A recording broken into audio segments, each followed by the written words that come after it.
Hello दोस्तों, मैं आज आपको बताने वाला हूँ कि अकबर की मौत के बाद में मुगल साम्राज्य का पतन क्यों हुआ। तो यह जानने के लिए वीडियो के साथ में अंत तक बने रहिए। तो चलिए दोस्तों, वीडियो स्टार्ट करते हैं। तो दोस्तों, मैं सबसे पहले आपको बता दूं कि अकबर एक महान शासक भी था और शैतान भी। और इस मुगल साम्राज्य का पतन का कारण ये था कि 17 अक्टूबर 1605 ईस्वी में अकबर की मौत हो गई थी। और अकबर का एक पुत्र था जिसका नाम था नसरुद्दीन जहांगीर, और उसको दूसरे नाम से पुकारते थे ज़्यादातर लोग, तो उसका नाम था सलीम। तो दोस्तों, आपको मैं बता दूं कि सलीम एकदम अनपढ़ था। तो क्योंकि उसके पिता अकबर ने उसे पढ़ाना चाहा, उसे पढ़ाई के लिए भी भेजा, लेकिन वह पढ़ता नहीं था। उसे पढ़ने में कोई शौक नहीं था, वो तो उसे कोई इंटरेस्ट नहीं था। इस कारण से कि वह एक बादशाह का बेटा है, इसलिए उन्हें पढ़ाने पर प्रेशर, अर्थात मेरे कहने का अर्थ है कि उस पर दबाव भी दिया नहीं जा रहा था। तो जब अकबर की मृत्यु के बाद में जब वह बादशाह बना, अर्थात वह सलीम राजगद्दी पर बैठा, तो उससे राजपाट का कोई ज्ञान नहीं था, इसलिए वह शासन नहीं कर पाया। क्योंकि उसके राज्य में शांति और न्याय व्यवस्था का अभाव हो गया था। और दोस्तों, जब शांति और न्याय व्यवस्था का अभाव हो जाए तो वह राज्य भंग हो जाता है।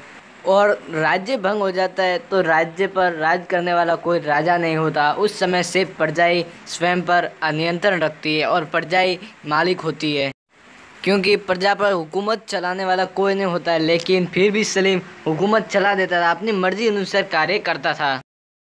और उसने शांति और न्याय व्यवस्था पर ध्यान न देकर अपने 9 रत्न जो अकबर के दरबार में थे वैसे कोई नहीं बचे, और हर राजपूत राजा ने उसका सहयोग करने से इनकार कर दिया है। बस 16वीं शताब्दी के बाद में तो केवल बादशाह नाम का ही रह गया था, क्योंकि सलीम तो केवल और केवल संगीत सुनता और दासियों को नृत्य करवाता है, और वह किसी राज्य पर या राज्य व्यवस्था पर ध्यान नहीं देता था। इस कारण से सभी राजाओं ने उनका सहयोग करने से इनकार कर दिया, और फिर धीरे धीरे उनका जो कर मिलता था वह भी मिलना बंद हो गया। सभी राज्य स्वतंत्र हो गए और कोई राज्य अब इनके अधीन नहीं था, और स्वतंत्र राज्यों से किसी भी प्रकार का कर नहीं मिलता था। इस कारण से इनकी धन संपत्ति धीरे धीरे कम होने लगी। जब दोस्तों इस बात का विरोध कि सलीम विलासी जीवन व्यतीत करता है, इस हिसाब से मुगल समाज ने और उसके बेटे ने उसका विरोध किया, तो उसने क्या किया, सलीम ने अपने ही बेटे को मारने की बजाय उसकी दोनों आंखें फुड़वा दी। उसके बाद में कोई भी उसका विरोध नहीं करता था, जिस प्रकार चलता था वैसे चलने दिया।